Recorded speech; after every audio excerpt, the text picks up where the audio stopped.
Will everybody in Boston please just shut up?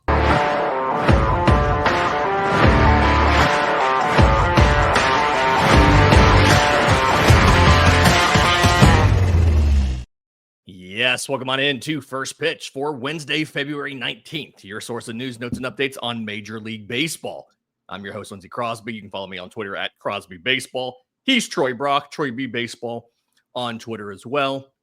You can obviously find, you can find a lot of our written work on Sports Illustrated, a lot of work covering the New York Mets for them and the freelance capacity, and firstpitchpodcast.com to just get every episode of this podcast in your feeds every single morning. We're going to keep on with our previews. We're going to talk about the Seattle Mariners today. We're going to talk about Justin Turner joining the Cubs. We're going to talk about Willson Contreras moving to first base and the physical work he did to prep for that. We're going to talk about Joe Buck. But first, what is going on in Boston? Oh my God. Okay. So to recap, everybody, we talked about this. We talked about Rafael Devers not wanting to move off of third base in that disaster of a press conference. But there's more. Tristan Casas, the incumbent first baseman, met with the media and had very explicit comments and opinions about the same thing. Let me read you some quotes here. Quote, "It's Rafael Devers' position. He's the third baseman. And at that point, that's where it stands. And he's done it for a really long time now, and he's only getting better at the position." Doubt. "His defense is getting better every single year." No, it's not. "We don't know what the future holds, but we know it holds Rafael Devers. He's got to play defense. It's going to keep him athletic, and he's going to hit. And because of him being at third base, he doesn't know any other position, and he doesn't want to play any other positions. And he's going to fight for it, even if it's with any of the younger guys, any new guy. I think he's the best third baseman in the league. I wouldn't take anybody over him. I think he should play third base." What is Tristan Casas thinking? Either by jumping into this in the first place or by saying he thinks Rafi's the best third baseman in the league. Like, I understand you got to stick up for your teammate. There's ways to do it without saying he's the best third baseman in the league. Yeah, for sure, 100%. And yeah, I do think that a lot of it was he feels like he was sticking up for his teammate, but at the same time, the guy that he's really sticking up for his teammate against is another one of his teammates, Alex Bregman. So it's not like somebody asked, "Hey, if we do this thing, do you think Rafi should have to move?" It's, "Hey, there's a new guy in your clubhouse whose locker is like 4 down from yours. Do us a favor and talk shit about that guy." What are we doing, man? Shut up, people. There's something in the water up there in Boston or something, because I don't get it, man. They're down in Fort Myers, so yeah, there's definitely something in the water in Florida, but it's just it doesn't make any sense. And Rafael Devers may be one of the best third basemen offensively in baseball, but as an all-around player at third base, he is far from that, because we've talked about it since his debut. Is legitimately the worst defensive third baseman in the sport since he debuted in 2017. And guys like Matt Chapman, Austin Riley exist. And it's just Nolan Arenado. Nolan Arenado. There are just so many other third basemen that are all around better than Rafael Devers. And that's just an asinine statement to make. It just doesn't make any sense, man. I don't get it. I agree with you. Everybody, will the real Boston Red Sox please shut up? Yeah. Now, there is a little bit of like self-preservation here, obviously. I mean, if Devers moves to first base, Casas has to move to either DH or come out of the lineup. So a little bit of that is self-preservation, I'm sure. But still, like, I mentioned this yesterday. Everybody has handled this wrong. The best way to do this is just to be like, we're going to do whatever we have to do to help the team win. Our goal is to win a World Series, blah, blah, blah. Don't get into the details here. Now, to his credit, Alex Bregman was also asked about the media, or was also asked by the media about what's going on, his thoughts on this whole situation. And he actually had the right thing to say. It's athlete speak, but that's an improvement over what everybody else has done to this point. Manager Alex Cora hosted a team dinner at his house. Apparently, Bregman and Rafi spoke for about 45 minutes. And he was asked about what it was like in the clubhouse, what it was like at the dinner, and things like that.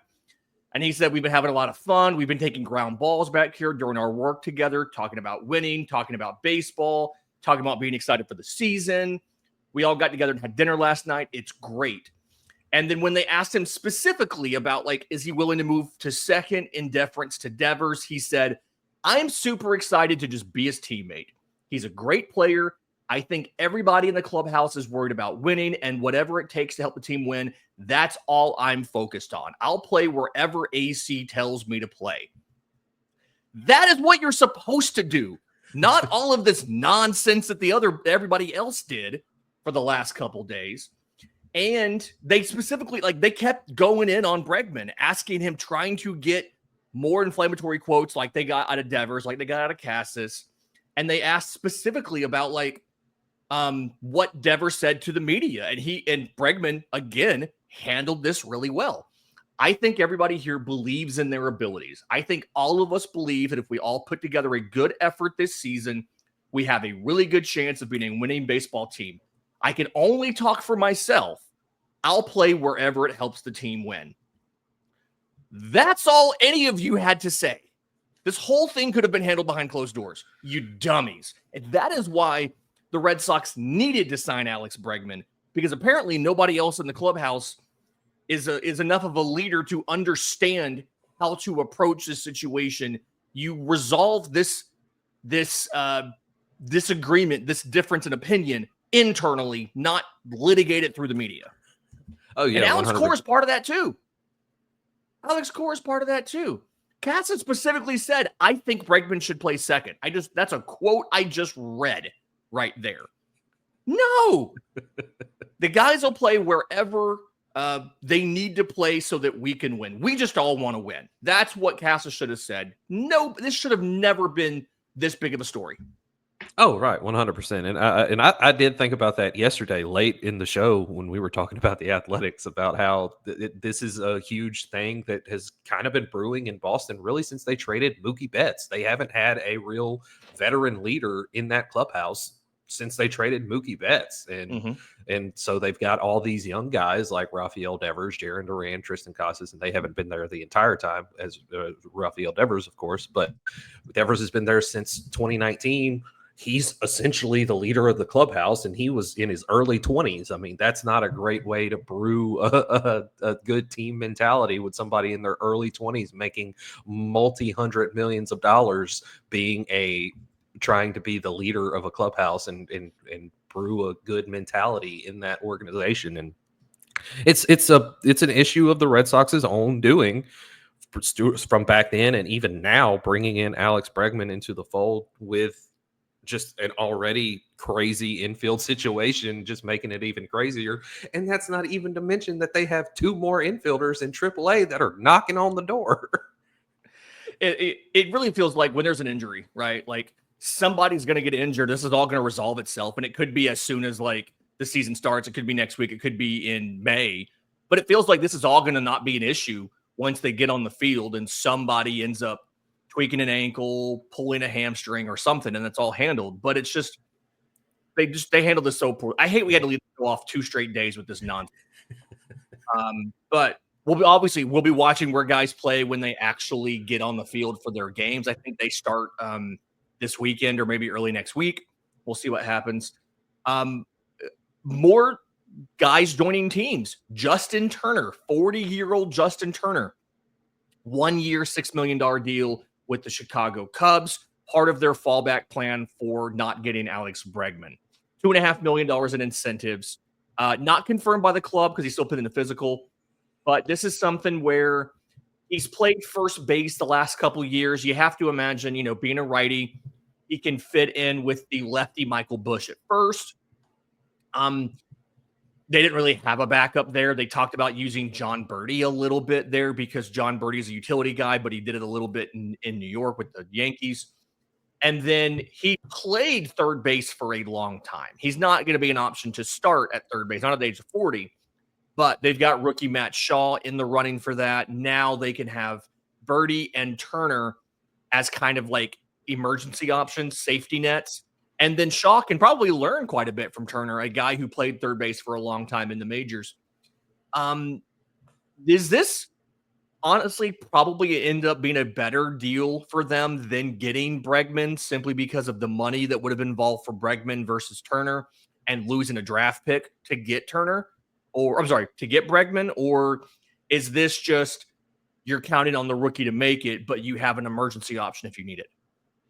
Yeah, I think it's a little bit of both. I do like this. I like Justin Turner to the Cubs. I think he's a good fit there. It's good veteran presence in that lineup because a lot of their players are pretty young. And, you've got Matt Shaw, a third baseman, knocking on the door, ready to take that next step of the majors. And like you said, Justin Turner can teach him how to be a good third baseman. And I think that they had a good deal of missing out on Alex Bregman and paying Justin Turner a lot less and having him for a lot shorter, so he's not blocking Matt Shaw. If they would have got Alex Bregman would have blocked Matt Shaw, and he's possibly for multiple years. Yeah, and so I like this deal. I like Justin Turner to the Cubs.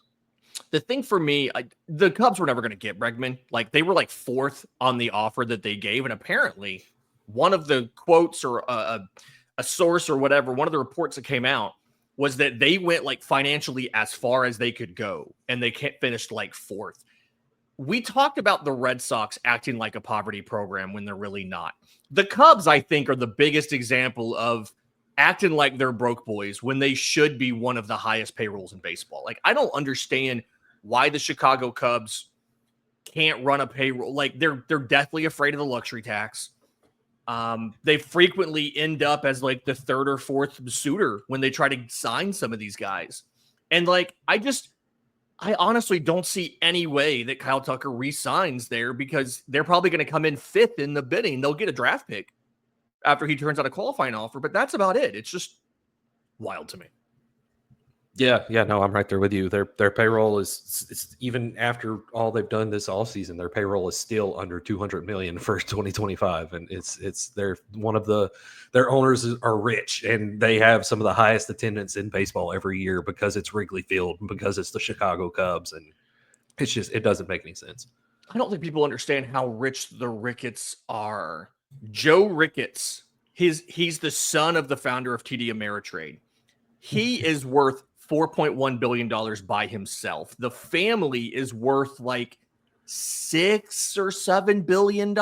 Like, they're legit on the billionaires list from Forbes. Like, they have so much money, and yet they just act like this program's broke. There's a quote from Tom Ricketts that came out I think it came out yesterday, actually.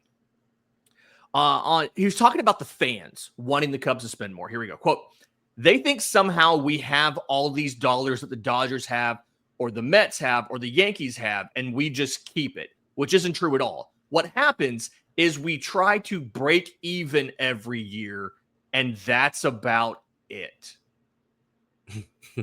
If I was a fan of the Chicago Cubs, I would be pissed by that comment.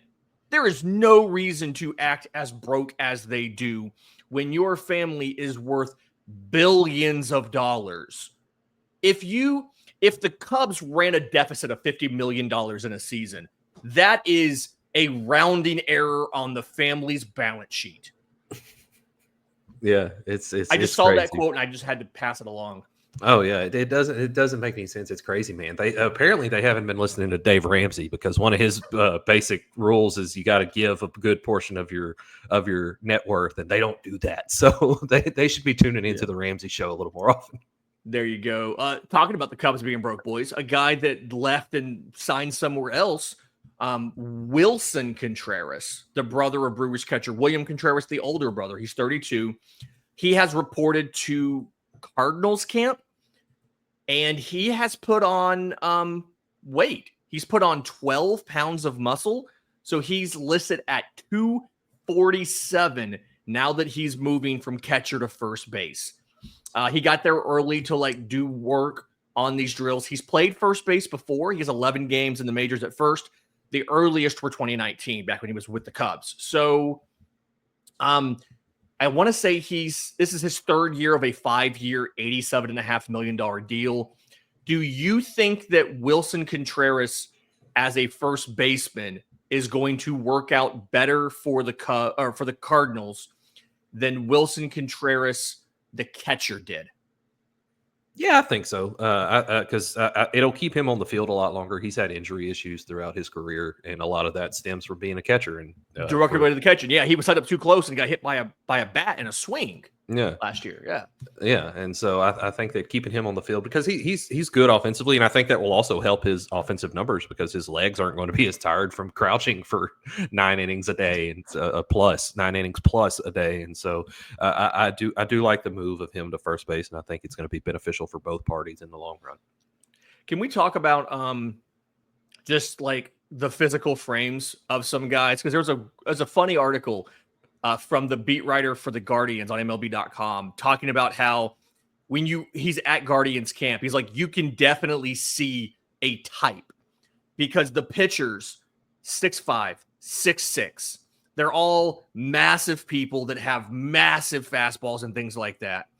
And then when you get to the position player side, 5'9", 5'10", 5'11", and it's like he described it as overpowering stuff thrown by overpowering people on the pitcher side and contact-prone swatters on the position player side.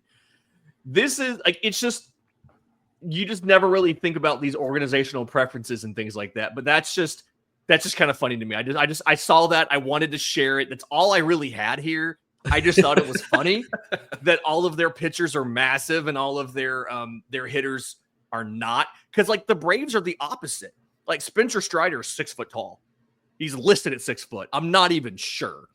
Guys like things like that. But then Matt Olson's like 6'4". Like the hitters are massive people, and the pitchers are like, they're okay with a little bit of a shorter guy. Some of their draft picks they just made were like 5'10", 5'11", 6 foot, and I'm like, just kind of funny to see how this all works out.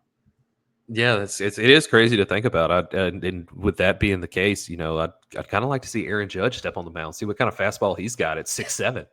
There you go. The very bottom of the article. Here's a great dumb stat that only baseball can do. The Guardians were the only team in MLB last year to have 3 players who qualified for the batting title and had a league average OPS plus while being listed under 6 foot tall. What a stat. What a weird stat. Jose Ramirez, Steven Kwan, Josh Naylor was the third. He's 5'11". They traded him to Arizona, signed Carlos Santana, who's 5'11". So it's just kind of hilarious to me. Guardians have a type. Guardians have a type. There you go. Thoughts on Joe Buck coming back to call his first national telecast for MLB since 2021 on opening day? It's going to be Brewers versus Yankees on ESPN. He's going to be joined by Joe Girardi as an analyst, former Yankees manager, and Bill Schroeder, lead color analyst for the Brewers, a dude who is on the list of like most underappreciated broadcasters in baseball. Thoughts on Joe Buck coming back for a game? Yeah, well, Joe Buck is a pretty divisive commentator. There are, of course, a bunch of people who don't like him, and then there's a bunch of people that do like him. And I'm kind of closer to the don't like Joe Buck than I am the do like Joe Buck, just because I don't know. It's just, I don't know what it is. It's just Joe Buck has this thing about him, and I don't like him. I can acknowledge that when I was younger, I didn't like him because everybody didn't like him, right? And as I got to watch more of Joe Buck, I started to really appreciate Joe Buck as a broadcaster, as an announcer for baseball. And so, like, I'm totally eating crow. When I was younger, I'd be like, yeah, I don't like Joe Buck. Joe Buck's awful. He's really not. There was this cultural thing for a couple of years where it was cool to hate on Joe Buck. And I bought right into it. And then as I watched more Joe Buck, I'm like, no, Joe Buck's actually pretty decent. He left MLB broadcasting in 22, when he went to join ESPN and Monday Night Football. So that's why he hadn't been on there. This is just a one-off thing. He's already said it's a one-time thing. It's not a permanent return to the booth. But I'm just kind of hyped. I think it's going to be great, and I'm just excited that we can kind of get Joe Buck back again now that I'm at the point of like appreciating. Yeah, no, I've heard some pretty awful. Honestly, I'd rather have Joe Buck than anybody who's currently on Sunday Night Baseball. So this makes perfect sense to me. No, I definitely agree with you there. There are definitely worse commentators, especially in baseball, and especially some regional guys that and team specific guys that are pretty bad. But I will say I have listened to some Joe Buck interviews on podcasts and stuff, and I like Joe Buck the person. But maybe when I get up to your age, Lindsay, I might like you better as a commentator. Yep, I'm old. That's fine. Thank you for that. All right. Let's get to the Seattle Mariners, because I think we're pretty both in agreement that this team is going to finish third place in the American League West. The 54 percenters, if you will. For the record, I understood what Jerry DiPoto was trying to say. He just said it the wrong way. I think I've made this point in the show before, right? Like, if you can consistently have a winning percentage of 540 or better, you're going to consistently be in the hunt for a playoff spot. And when you get in the playoffs, anything could happen. Like, that's the point he was trying to make. But he said the goal is to win 54% of our games. And that rubbed fans the wrong way. But in reality, the concept is right. Having a winning percentage of 540 puts you in the playoff hunt just about every single season. So this is a team that has really, I believe, not added. I want to say they've added one major league guaranteed contract this offseason, and it's a backup infielder, and Donovan Solano in the infield. They signed him in January. But outside of that, the lineup, how do we feel about this lineup? The outfield, left to right, Randy Arozarena, who they got via trade from Tampa Bay last year. Frequent trade partner of theirs, by the way. They do a lot of stuff. Luke Raley is going to be at first base. They also got him in January of last year from Tampa Bay. Randy Arozarena in left, Julio Rodriguez in center, Victor Robles in right. I still think that's a terrible idea, but whatever.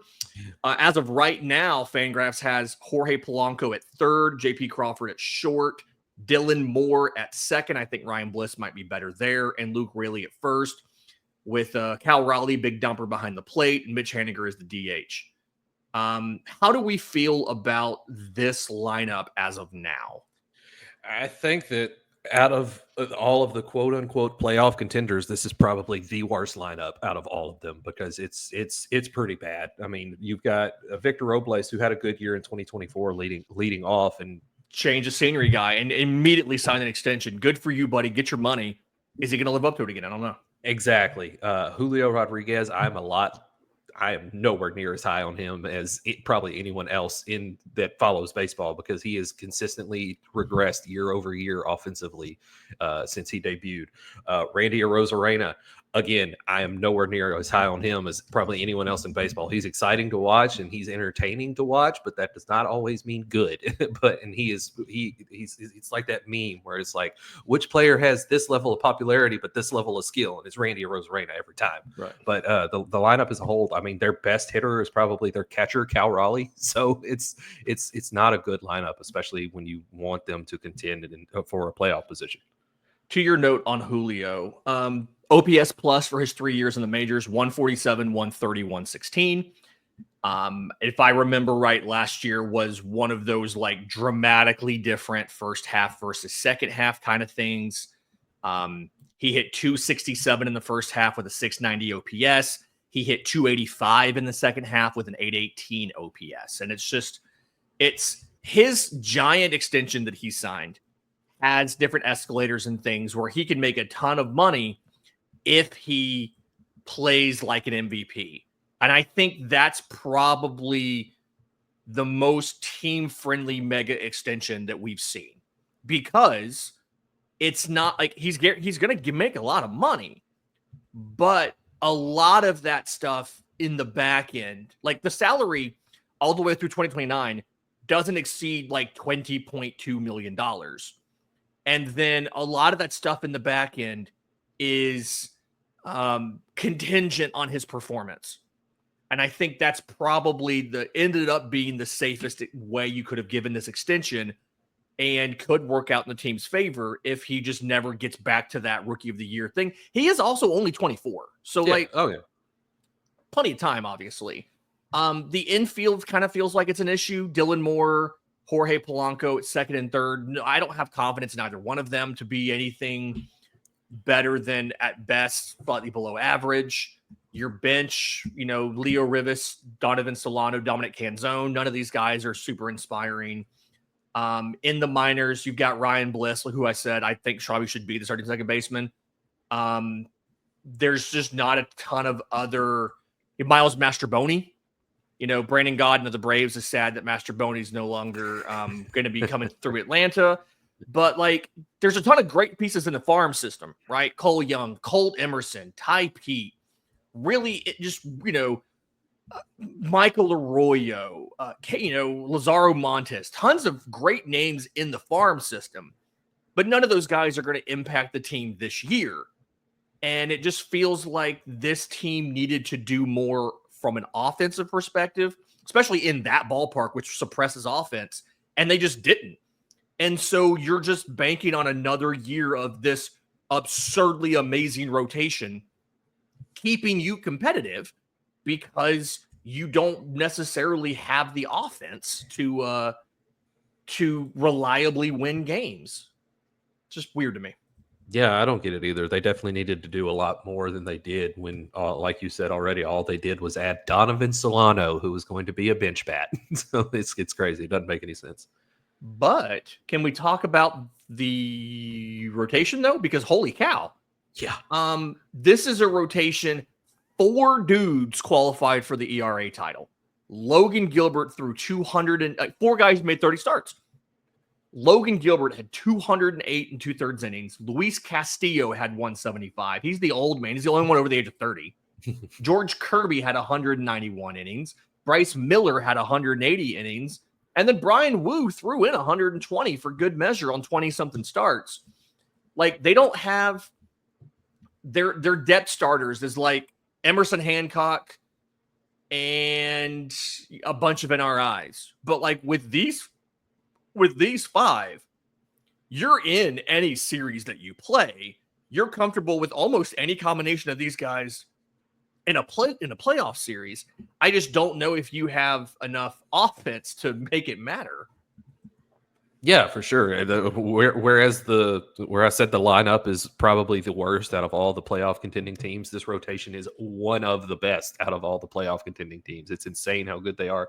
Even the Fangraphs thing we look at whenever we do these previews, their power rankings, their lowest guy is Brian Wu at 62nd, and I think that's too low because 62nd at his position. Yeah, everybody else. Yeah, Logan Gilbert's the 4th best starter in baseball according to this. George Kirby 18th best. Brian Miller 16th best. Luis Castillo 30th best. Yeah, I mean it's absolutely wild here. They're all homegrown guys too, with the exception of Castillo. That was the trade. Mm-hmm. And then you get to the bullpen. Matt Brash, him of the super just frisbee UFO slider, coming back from Tommy John. I've already seen some videos of him throwing a little bit in camp. Jackson Kowar, who they acquired via trade from the Braves. Fun fact, that was the Jared Kelenic trade. The 2 guys they got, Jackson Kowar and Cole Phillips, the prospect, neither one of them have pitched for Seattle because both of them had Tommy John after the trade. Wow. Just fun fact there. So Andre Munoz, really good reliever, 20-something saves last year. This team seems to be able to build relievers out of spare parts.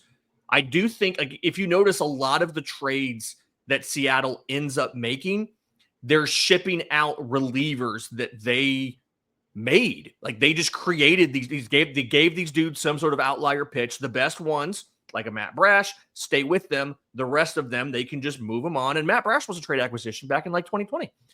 But the bullpen as a whole, it's fine. I don't mind Colin Snyder as a setup man, but I do think they need Matt Brash to come back. They probably need Jackson Kowar to come back. And now that I've said that, 2 random dudes you've never heard of are going to put ERAs up of 2.25 with 12 strikeouts per 9 this year for the Mariners. Yeah. Oh yeah, for sure. Yeah. The bullpen is definitely not nowhere near the level of the starting rotation, but I also wouldn't say it's at the level of the lineup. I think the bullpen is probably in the middle of those two, somewhere in the middle. But it's not a great bullpen, but I think it can get it done, especially because their starting pitching is going to take a whole lot of the workload from the bullpen, and we're going to see 6-7 innings a day from their starting pitchers. Sleeper to watch here from that pen to emerge in that pen. Shintaro Fujinami. It's the flame-throwing Japanese starter that was signed by the Athletics. He was awful. They cut him. He went to Baltimore. Wasn't that great there. Went to the Mets. Wasn't that great there. Signed as a free agent. He's in camp as an NRI. He's just now 30. He turns 31 this year. But dude can throw 100. And if anybody can convert a pitcher with some good stuff into a great reliever, it's going to be the Mariners. I've been asking the Atlanta Braves to sign this dude for like a year now. So just heads up on that. He might be one of those dudes. I'm going to say probably him and Will Klein are the two guys that just pop out of this pen and just become like maybe Hagen Danner. They got on waivers, I think, from Toronto. Like those might be some of the guys that just explode out of this pen. But ultimately, I still think they're going to finish third. They'll be lucky to win 54% of their games because of this offense and just how there's really not anybody reliable other than Big Dumper in this entire offense. Yeah, 100%. It's all going to come down to the offense. They may be able to hold their opponents to 3 runs or less a game, or 4 runs or less a game at worst, but their offense isn't going to be able to score that much, anywhere near that much this season. Okay, so we have them in third place. They finished in second last year. We still have them in third because we have the Rangers coming back up and passing them. Yep. All right, there we go. If you have a different idea, let us know. I'm on Twitter at Crosby Baseball. Troy's on Twitter at Troy B Baseball. Several of you reached out about the striking out the side thing. A lot of you agreed with me. It's got to be all 3 guys. But when we did search for it, on Google, one of the first things that popped up is there is disagreement about what the definition is of striking out the side. You can also, if you're on YouTube, subscribe to the YouTube channel, leave a 5-star review, leave your comment down below for us so that we know what's going on. Either way, send all your friends to firstpitchpodcast.com to get more MLB Daily Recaps from the two of us. And until next time, this has been First Pitch.